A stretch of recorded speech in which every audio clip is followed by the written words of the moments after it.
habis. Terima kasih. Cek, cek. Bismillahirrahmanirrahim. Assalamualaikum warahmatullahi wabarakatuh.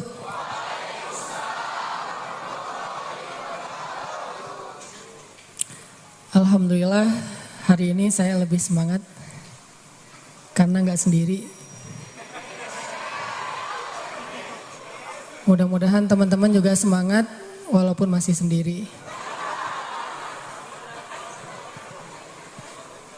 Alhamdulillah wassalatu wassalamu ala rasulillah wa ala alihi wa sahbihi wa mawalah. Rabbi syrah li sadri wa yassir li amri wa hlul 'uqdatam min lisani yafqahu qawli. Radina billahi rabba wa bi Muhammadin nabiyya wa bil islami dina. Teman-teman yang dirahmati Allah Subhanahu wa taala, hari ini kita diberikan kesempatan oleh Allah Subhanahu wa taala untuk mencas iman kita. Karena memang iman kita itu lebih sering lowbat daripada handphone kita. Dan itu realitasnya kayak gitu. Handphone dalam sehari berapa kali ngecas? Tergantung harga handphone. Dan ngecasnya paling cepat berapa lama dari nol? Tergantung harga. Ada yang pakai fast charging, ada yang low, nggak fast ya, jadi slow banget. Orangnya wireless, makanya handphonenya juga wireless. Ada yang ngecasnya paling cepat kalau fast charging itu 1 jam dari nol. 1 jam setengah lah kalau udah lama. Setiap hari minimal dia ngecas sekali, rata-rata 2 kali. Padahal dia cuman make buat chatting, buat upload foto, nggak sampai video. Kecuali kalau dia nge-followingnya terlalu banyak. Gak apa-apa sih nge-following terlalu banyak, yang penting followernya sedikit. Bener kan ya? Buat apa followers banyak-banyak tapi semuanya orang lain, kan ya? Mending sedikit cuma 1, tapi dia.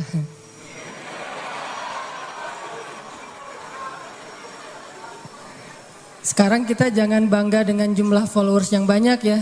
Cuma 1,1 juta aja pamer gitu kan. Mending kita bangga dengan followers yang jelas statusnya. Ini tadi apa? Kita HP aja dicas sehari beberapa kali. Padahal handphone kita itu tidak dikuras dengan nonton YouTube atau streaming. Gimana dengan iman kita yang selalu dikuras, yang kuotanya itu habis setiap hari karena kita nggak sengaja mungkin ngelihat sesuatu yang gak boleh, ngedengar pembicaraan yang tidak baik, ngerasa baper terhadap sesuatu yang belum boleh kita baper. Sehingga iman kita tuh ngedropnya lebih cepat daripada handphone kita. Kalau kita selalu disiplin dan hati-hati banget dengan handphone kita, begitu udah mulai muncul peringatan handphonenya udah lowbat di bawah 10%, kita langsung nyari colokan listrik. Bagaimana dengan iman ketika kita ngerasa lowbat? Dan alarm bahwa iman kita lowbat itu banget. Salah satunya kalau sholat gak khusyuk. Begitu kita takbir, gak kerasa tiba-tiba udah salam. Nah ini berarti udah lowbat banget nih. Tadi berapa rakaat ya? Kan sering tuh gitu. Atau tadi baca Al-Fatihah enggak ya pas kita ruku gitu kan. Ruku tapi lupa tadi Al-Fatihah enggak ya. Nah ini berarti udah lowbat banget nih. Atau ciri lowbat yang lain, kalau kita dengerin bacaan Al-Quran ngantuk. Itu udah lowbat tuh. Kan kita sering kalau gak bisa tidur dengerin Al-Quran kan. Bukan dengerin lagu-lagu lalebay gitu kan, dengerin Al-Quran. Ada yang gak bisa tidur dengerin jokes, jadi jokers mania gitu. Ada yang gak bisa tidur dengerin tilawah misalnya Toha Junaid. Ketika dia dengar bacaan bismillah langsung ngantuk, langsung tidur, tibra. Padahal baru bismillah. Oh berarti iman kita lagi ngasih warning, lagi ngasih alarm bahwa dia dalam kondisi lowbat, lagi drop. Sehingga kita langsung nyari di mana ada colokan listrik. Dan colokan listrik iman adanya di dalam majelis-majelis ilmu. Colokan listrik iman adanya di dalam majelis para ulama. Colokan listrik iman adanya di masjid. Sehingga kalau kita sehari ngerasa iman kita lagi drop, kita harus langsung mencari booster iman. Dan tidak harus booster saya. Ini modus karena jarang nge-upload nih. Bisa ada Ustadz Abdul Somad yang ilmunya lebih banyak daripada saya. Bisa ada Ustadz Adi Hidayat. Di sini ada Ustadz Aditya. Ada banyak ustadz-ustadz yang hebat, yang ilmunya luar biasa. Yang kalau kita dengar walaupun cuman lewat Instagram atau YouTube, insya Allah itu ngecas iman kita. Dan kalau kita ngerasa bahwa iman kita ini bukan iman yang baik, berarti casnya itu harus lebih lama. Kecuali iman kita itu iman sahabat, fast charging. Mereka dengar satu hadis, langsung imannya nambah sampai 100%. Mereka cuman berzikir hasbiyallah sekali, itu imannya tuh langsung full. Kita mungkin karena nggak fast charging, kita butuh berkali-kali ngecas dan lama waktunya. Duduk dalam majelis ilmu agak lama karena emang ngecasnya itu nggak secepat para sahabat, nggak fast charging. Ini artinya teman-teman, kita bersyukur Allah Subhanahu Wa Taala masih membimbing hati-hati kita semuanya untuk datang ke sini mendengarkan majelis ilmu. Mudah-mudahan ini bukan majelis sia-sia. Ditambah lagi memang niat kita datang ke sini karena Allah Subhanahu Wa Taala. Bertemu karena Allah, berpisah karena Allah Subhanahu Wa Taala.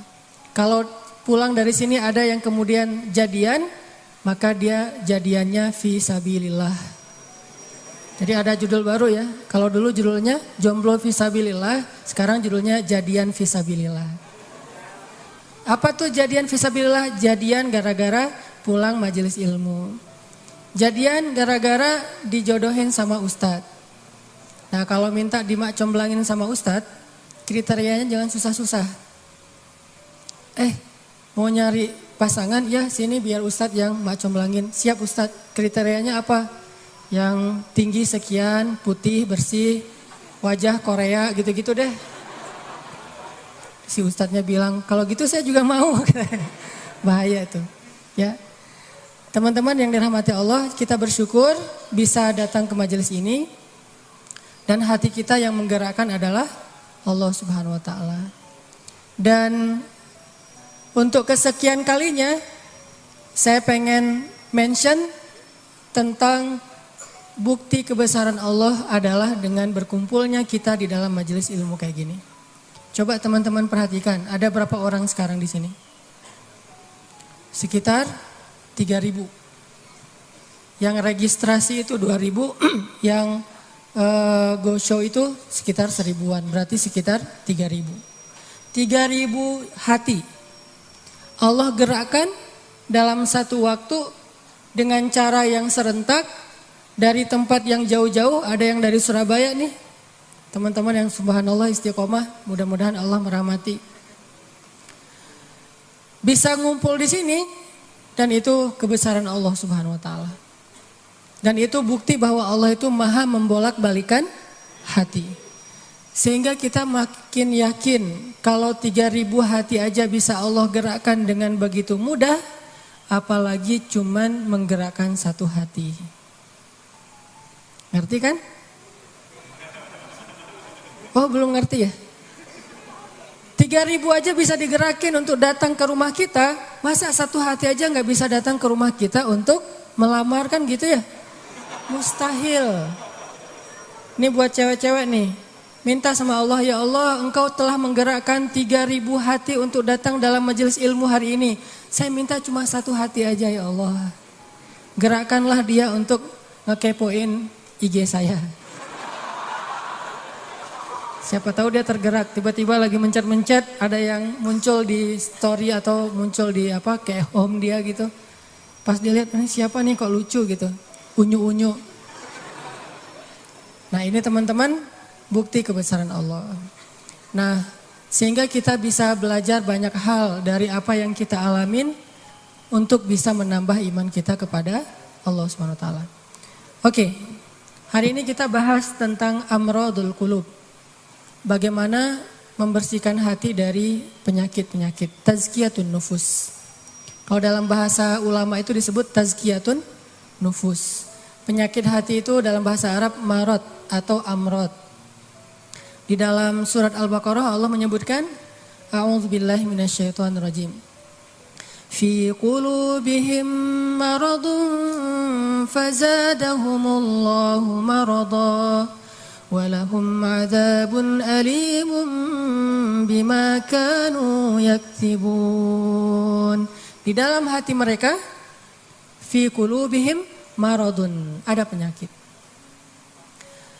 Tahu nggak teman-teman penyakit hati yang paling berbahaya itu apa? Baper?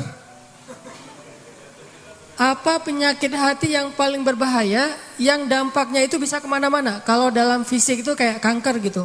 Bisa menjalar, dia bisa sampai ke seluruh tubuh kemana-mana gitu penyakitnya. Udah diamputasi kadang-kadang belum menghilangkan sel kankernya. Udah di kemo berkali-kali ternyata belum mati juga tuh sel kanker. Dia makan, dimakan oleh sel kanker. Dia minum, di transfusi darah misalnya, darahnya dihabisin sama sel kanker. Sebahaya itu penyakit hati. Apa penyakit hati yang paling bahaya? Cinta terhadap dunia. Dengki. Penyakit hati yang paling bahaya itu adalah ragu kepada Allah Subhanahu wa taala. Itulah penyakit yang paling bahaya. Itulah ibu dari semua penyakit hati. Dengki, cinta dunia, dendam, susah memaafkan, galau, khawatir yang berlebihan, berputus asa, semua itu lahir dari gara-gara dia ragu kepada Allah Subhanahu wa taala. Sehingga Allah mengatakan di dalam surat Al-Baqarah tadi, fi qulubihim marad, di dalam hati mereka ada penyakit, satu aja. Allah nggak mengatakan fi qulubihim amrad. Di dalam hati mereka ada banyak penyakit. Tapi Allah mengatakan fi qulubihim maradun, cuma satu penyakit. Dalam sebuah konsep tafsir, dalam sebuah pandangan tafsir, marad penyakit apa yang ada di dalam hati mereka? Padahal hatinya banyak, tapi penyakitnya sama, yaitu asyak, raib. Di dalam awal surat Al-Baqarah Allah mention kita, dzalikal kitab la raib. Tidak ada keraguan. Nanti di halaman berikutnya Allah tegaskan lagi. Wa in kuntum fi raibim mimma nazzalna ala abdina fa'tu bisuratin. Kalau kalian masih ragu. Jadi di awal Allah sebutkan bab ragu, di halaman berikutnya ada masalah ragu, di tengah-tengah Allah katakan fi qulubihim marad. Itulah penyakitnya. Sehingga ketika orang ragu kepada Allah, dia akan banyak modusnya.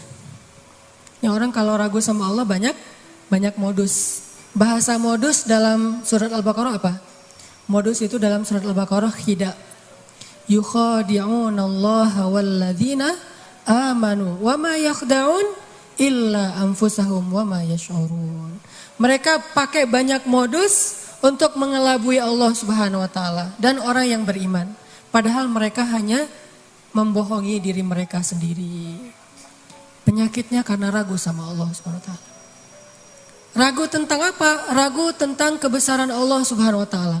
Bahwa Allah Maha Kuasa, makanya dia menjadi orang yang gampang khawatir. Khawatir muncul karena dia nggak yakin kepada kekuasaan Allah Subhanahu wa taala. Kalau dia yakin kepada kekuasaan Allah, begitu ada masalah, dia tinggal katakan hasbi Allah, cukup buat saya Allah. Kalau dia yakin kepada Allah, lalu ada masalah, dia hanya mengatakan la haula wala quwata illa billah, maka selesai semua masalah di dalam dirinya. Walaupun mungkin masalahnya belum selesai, tapi dalam hatinya masalah itu udah selesai. Dan itu awal dari kebaikan. Jadi masalahnya adalah kita yakin gak nih sama Allah. Masalahnya adalah gimana cara kita keep the faith, belajar untuk menjaga terus keimanan dan keyakinan kita kepada Allah Subhanahu wa taala. Kayak misalnya dulu tuh ada orang Yahudi, ulamanya orang Yahudi, namanya Rabi kalau bahasa Yahudi. Dia lagi jalan gitu, lagi touring. Lapar nih, di tengah jalan ngelihat ada orang lagi bakar babi guling. Jadi lagi bakar babi gitu, barbecue. Terus dia ngecium harumnya aroma babi yang dibakar. Jadi pengen, jadi lapar. Dia datang kepada orang yang lagi barbecue gitu. Dia bilang, "A'tini hadas samak." Beri saya ikan ini. Dan nyebutnya ikan.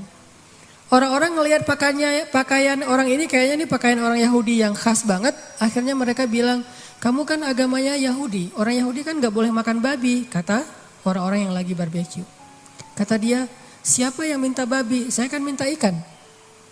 Tapi dia nunjuknya ke arah babi guling itu. Cuman dia menggunakan istilah ikan. "Saya kan gak minta babi, saya minta ikan. A'tini hadas samak." Beri saya sepotong dari ikan ini. Tapi nunjuknya ke arah itu. Akhirnya karena mereka malas berdebat, mereka kasih kepada dia makanan tersebut. Dia makan makanan yang haram. Kemudian dia minum bersama mereka dengan minuman yang Allah haramkan. Lalu dia melanjutkan perjalanan. Karena dalam keadaan setengah sadar, lagi teler, lagi fly, akhirnya dia kehilangan ontanya di tengah jalan. Dia jalan kemana, ontanya kemana. Namanya juga orang lagi teler. Di tengah padang pasir, dia kehilangan ontanya, kehilangan semua bekal-bekalnya. Baru ketika dia bangun dari tidur, dia panik karena tidak menemukan onta di sebelahnya. Dia pun keliling nyari-nyari ontanya, mondar-mandir kayak Siti Hajar antara Bukit Sofa ke Bukit Marwah, cari ontanya. Pas dia nggak menemukan onta itu, kemudian dia berdoa kepada Allah, "Ya Allah, bantu saya, bantu saya, bantu saya." Nabi kemudian mengkomentari hadis ini, kata Nabi, "Ma'kaluhu haram, mashrabuhu haram, malbasuhu haram, wa ghudhiya bil haram, fa anna yustajabu lidzalik." Makanannya haram, minumannya haram, kendaraan atau yang dia pakai itu semuanya haram. Lalu bagaimana Allah akan mengabulkan doa orang ini? Artinya apa, teman-teman? Dia punya masalah, dia ragu kepada Allah ketika dia lagi dalam keadaan lapar. Dia lapar, ragu kepada Allah, sehingga dia putus asa, dia makan apa yang tidak boleh dia makan. Ini yang menjadi masalah kita dalam hidup. Dulu ketika Doli ditutup di Gang Doli di Surabaya, salah satu kalimat yang keluar dari teman-teman yang ada di sana apa? "Kalau kami nggak boleh kayak gini, terus kami makan apa?" Gitu kan? "Kalau kami nggak boleh kerja kayak gini, terus kami ngasih makan apa buat keluarga kami?" Itu penyakitnya. Jadi bukan pekerjaannya, tetapi keyakinannya kepada Allah Subhanahu Wa Taala. Nggak mungkin, nih ya, nggak mungkin nol, nggak mungkin sama sekali ya. Ada orang yang meninggalkan sesuatu karena Allah, terus jadi terlantar dan terlunta-lunta, itu nggak mungkin sama sekali. Bukankah Allah sudah menunjukkan banyak bukti kepada kita? Siapapun yang meninggalkan sesuatu karena Allah, pasti Allah ganti dengan yang lebih baik. Musa meninggalkan Mesir karena perintah Allah, Allah ganti dengan Palestina. Ibrahim meninggalkan Irak karena Allah, Allah ganti dengan Palestina dan Mekah. Nabi Muhammad SAW meninggalkan Mekah karena Allah, Allah ganti dengan keluarga baru di Madinah. Gak mungkin ada orang yang berhijrah, meninggalkan sesuatu karena Allah, terus jadi terlunta-lunta, jadi susah hidupnya. Gak mungkin, gak ada ceritanya dalam sejarah. Masalahnya ketika dia meninggalkan itu, kadang Allah ngasih dia ujian kecil untuk melihat dia yakin gak sama Allah. Nah, di ujian itulah banyak orang yang patah. Banyak orang yang kemudian jadi seperti bangsa Bani Israel yang mengeluh terus bilang, "Duh, kalau kayak gini mending saya balik lagi aja kayak dulu." Banyak orang yang ngomong kayak gini nih. "Mending saya balik lagi aja kayak dulu. Kayaknya hidup saya yang dulu lebih mudah daripada sekarang." Itu yang dikatakan Bani Israel ketika mereka menuju ke Palestina. Ketika mereka di tengah jalan, mereka bilang, "Tahu kayak gini kita mending balik lagi aja ke Mesir kayak di zaman Firaun." Ternyata sama aja nasib kita di tangan Firaun dengan di tangan Musa. Kenapa? Ragu kepada Allah Subhanahu Wa Taala. Tidaklah seseorang ragu kepada Allah kecuali akan bertambah keluhan dalam hidupnya. Nih pasti nih. Tidaklah seseorang makin ragu kepada Allah kecuali bertambah banyak keluhan-keluhannya dalam hidup. Semakin dia yakin kepada Allah, semakin sedikit dia mengeluh dalam hidupnya. Semakin yakin dia kepada Allah, semakin sedikit dia mengeluh dalam hidupnya. Makanya teman-teman, masalah paling besar dalam hidup kita itu, terutama masalah hati adalah ketika kita ragu kepada Allah Subhanahu wa taala. Coba nanti teman-teman kalau misalnya lagi santai di rumah, cari-cari ayat tentang kebesaran Allah di dalam Al-Quran. Misalnya yang bikin teman-teman sering galau itu apa? Sebutlah masalah jodoh. Yang sering, bukan teman-teman sih, saya dulu juga kayak gitu. Namanya orang masih sendiri kan galau ya, saya bisa nikah gak ya? Kayaknya gak ada yang mau deh sama saya. Alhamdulillah Allah karuniakan seseorang yang mau sama saya. Kalau kita lagi galau tentang satu masalah, jalan keluar yang pertama yang harus teman-teman cari itu adalah Allah Subhanahu wa taala. Coba tanya kepada Allah, coba baca ayat-ayat Allah, gimana cara mengobati galau atau masalah di dalam hati kita. Misalnya masalah jodoh. Allah bisa kita baca di dalam firman Allah surat An-Nur ayat 32. Ini salah satu ayat yang bisa membooster teman-teman jomblo fisabilillah. Ini ayat jomblo banget nih. Ayat surat An-Nur surat 24 ayat 32. Apa kata Allah di dalam ayat 32? Iyakunu fuqara yughnihimullahu min fadlih wallahu wasi'un alim. Nikahkanlah orang-orang yang masih sendiri di antara kalian, baik yang merdeka ataupun orang-orang yang budak. Kalau mereka fukoro, apa arti fukoro? Fakir, gak punya apa-apa. Yughnihimullahu min fadli. Allah yang akan mencukupkan mereka dari karunia-Nya. Dan Allah maha luas lagi maha mengetahui. Ini ayat booster banget. Datang ke rumah calon mertua, capture nih ayat nih. Capture dulu ya, capture, udah selesai capture, ditaruh paling depan. Jadi pas kita buka HP langsung ayat ini yang keluar gitu. Begitu ditanya kerjaannya apa, tunjukin nih ayat.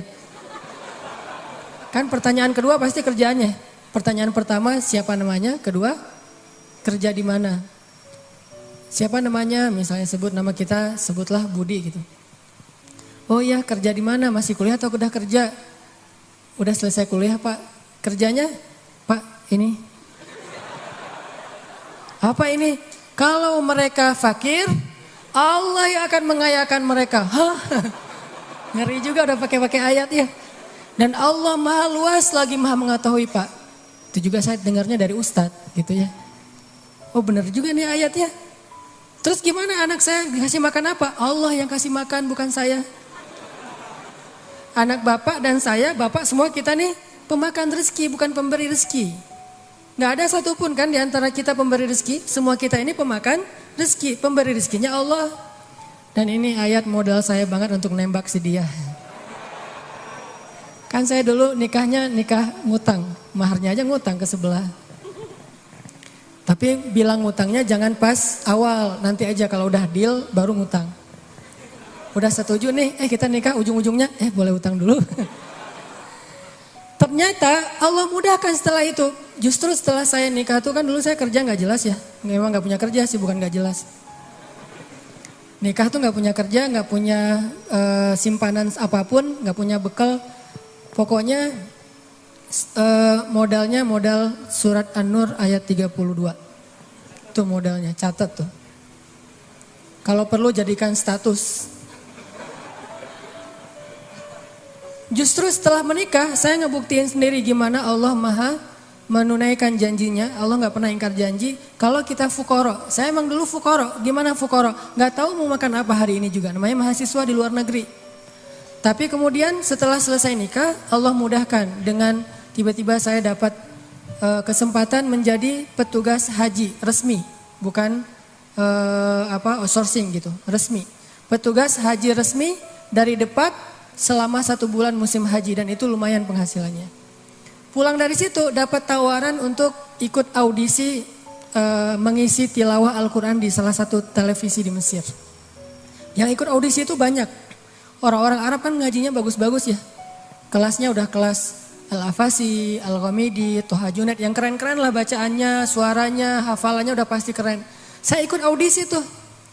Ternyata dari sekian ratus orang yang ikut audisi, yang dipilih cuma 5 orang min ajmalis saut atau as-saut adz-dzahabi, suara emas.